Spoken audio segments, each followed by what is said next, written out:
Well, Church of the Servant, it's hard to believe that we are nearly 14 months into this journey of remote worship as a congregation. And maybe some of you are quite settled in. You like waking up on Sunday, staying in your pajama bottoms, having your cup of coffee, sitting on the sofa as you join for Zoom worship. But I suspect most of you are very eager to get back to in-person worship. Yeah, I'm not sure that's entirely the experience we've all had on Zoom. I'm sure it's been disappointing for some of you, particularly if you have young people in your families, and it really is hard to engage. So I don't know about you, Andrew, but certainly I have this longing to get back to in-person worship, back to seeing people in the sanctuary, back to standing in a communion circle. So I have this hunger, and I know you do too, don't you, realistically? I do. If I'm honest, I am longing to be back to sing with the saints, to come to the table of grace together, to receive and share God's grace given to us. But why aren't we there yet? Why haven't we returned to in-person worship? I know other churches are. Yes, and to be honest, we know some of you have had that same question put to us as staff and put to the council, to the COVID response team as well. Why? Why is it taking so long? And it's a multifaceted answer. It's not a straightforward answer. We've been following the guidelines very carefully. The COVID response team have been informing us on a regular basis about the COVID numbers in Kent County, the guidance of state, the guidance of federal health agencies, and we've been trying to do our best in terms of decision making under the umbrella of what those numbers are telling us, because we have a desire to love our neighbours well, especially those on the margins, those who are vulnerable with us. And it has been difficult to discern because we are so conscious that even within our small congregation, there are many people at different levels of comfort of what they're prepared to do in terms of how close to be with one another during worship. So we know that this has been a challenge. We want to say thank you to all of you for being patient and persevering with us through Zoom and doing your best, as you know we have been trying our best too. So we are so grateful for the patience and perseverance of the saints at this time. Yes, there were times that we thought we could move to a live stream format in the sanctuary and invite a smaller group of people in.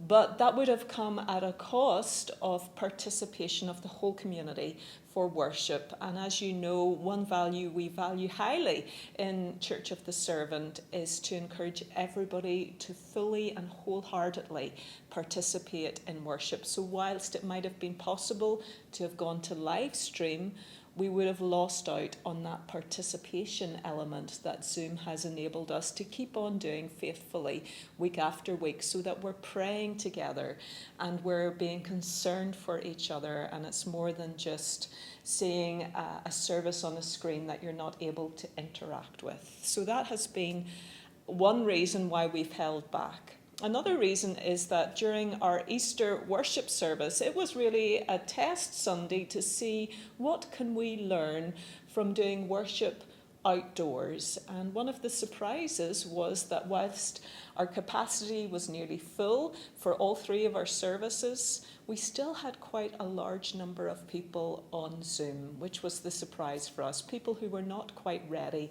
to be in person. So we're always taking these factors into consideration so that we can encourage the widest majority of people possible to participate wholeheartedly and fully at Church of the Servant. So we are planning, aren't we, Andrew, along with the other staff, to go to outdoor worship by Pentecost, which is May the 23rd. And from there on, right through the summer, it is our hope that we will be outside for worship. Yeah, that is a beautiful thing to see on the horizon, Karen, and it's very hopeful.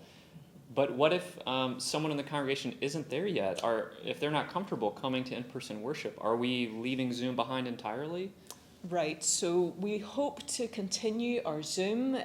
Dave Hartwell has done just a splendid job of setting that up. That will continue.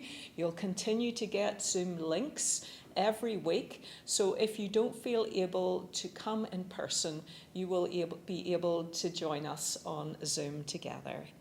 And then, Andrew, in terms of what the services will actually look like, can you fill us in a little on the details there? So on Pentecost Sunday itself, we're going to have a special opportunity as a congregation to enter into one of the surprise gifts of this past year of worship remotely, and that is a bilingual service in Swahili and Basic English. That's been happening at 11:30, but on Pentecost Sunday, for both our 10 o'clock and our 11:30, we're all going to worship in English and Swahili and get to experience what that's like to have our language decentered a bit and to enter into what it means to be part of a multilingual community. And that's been a surprise of this past year. We didn't see that coming, of this growth of a bilingual service. It began as a prayer service in Swahili, and it grew and developed into a bilingual worship service. And that's been a surprise journey, and I'll share a little bit about how we got there. When we started worshiping remotely, we thought every Sunday could just be a Prism Sunday, and everyone will come and feel at home. And we weren't right in that at all. Right, we didn't exactly know what was ahead and how the congregation would respond. So we knew that there was more space that needed to be created, and that emerged into a bilingual service. And for many in the New American community as part of COS, they were struggling to find a way to connect and to feel a part of these online worship services. So that bilingual service came about unexpectedly, and it's been a beautiful gift as we've learned how do we worship in more than one language well? How do we make space for others? So, Andrew, I know we've been on a journey. It started in the Basic English service. Is this to replace the Basic English service, or what kind of journey are we on at the minute? Yeah, Karen, it's a great question. I can't tell you how much I've missed the relational warmth of the BES fellowship, the people who came to really feel that this was a home, and it was a home to me as a worship service and a community of faith.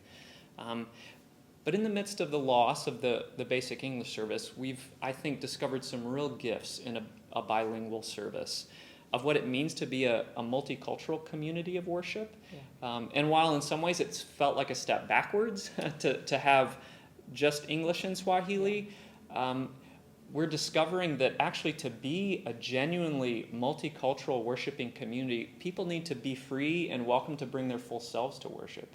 And that includes worshiping in their heart language, and for others to step aside and say, yeah, I need to receive too from how someone else approaches worship, what they bring to our gathering of faith. And to worship God from the heart involves that. We want people to bring their full selves to worship. And part of that journey means decentering English and American ways of worship and forms of worship to create a more open space for worshipers. Right. I know when I've attended the bilingual Zoom, Andrew, you've probably had this experience. It's just such a powerful reminder of what our beloved brothers and sisters have given up of their own cultural identity to worship in the Basic English service. And it's good for us to realize just the cost of sometimes worshiping in a language that isn't your first language. So we're learning so much. We're learning so much about cultural identity and the unique and distinctive gifts that each individual culture can bring into our global worship. Isn't that right? That's right. And as a staff, we've even been reading about this and learning about what does it mean to be a diverse community gathered around Jesus Christ. Now, I would love to tell you all what the future holds exactly on this journey to see it all clearly. Yeah.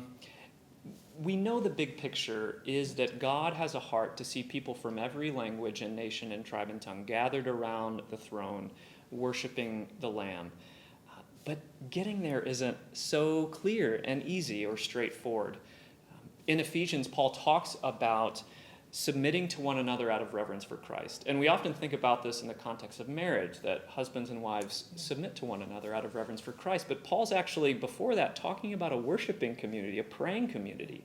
And I think part of that reverence for Christ means submitting to each other and making space. And me experiencing what it's like to not fully understand a language that's being spoken, but to be open to the gifts of that and to participate in that with others.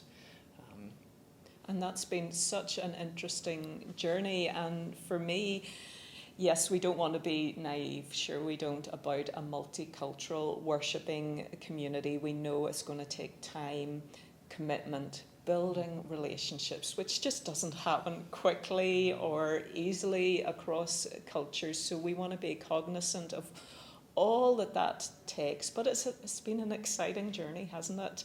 There's been surprises along the way. We've seen new leaders emerge for us, new ways as well of singing, dancing, ululating, all such a delight. So I think today our invitation to you simply is to continue with us on this journey as pilgrims, as followers of Jesus Christ, of being open and creating space for those that are minority cultures present within our community, giving space for them to feel they are able to worship in their heart languages too.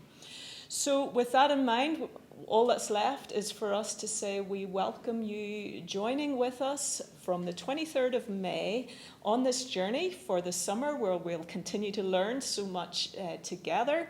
We will encourage you to sign up on Eventbrite as usual so that we can keep a good eye on our capacity for each of these services and make adjustments as we see fit.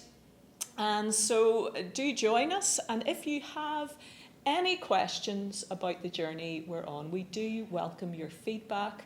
We welcome dialogue. It always helps us learn so much more. So there'll be ways for you to ask questions of us either on the website or drop us a line by email, or even just pick up the phone to one of us. But do keep talking with us. Do keep praying for our beloved church community. And we invite you to stay with us as we are faithful to following the shepherd who has led us through this wilderness experience, because it's our belief that the good shepherd who has carried us this far will continue to carry us all the way home. So may God bless you, and may God keep you as faithful, authentic worshippers of our Lord Jesus Christ. Amen.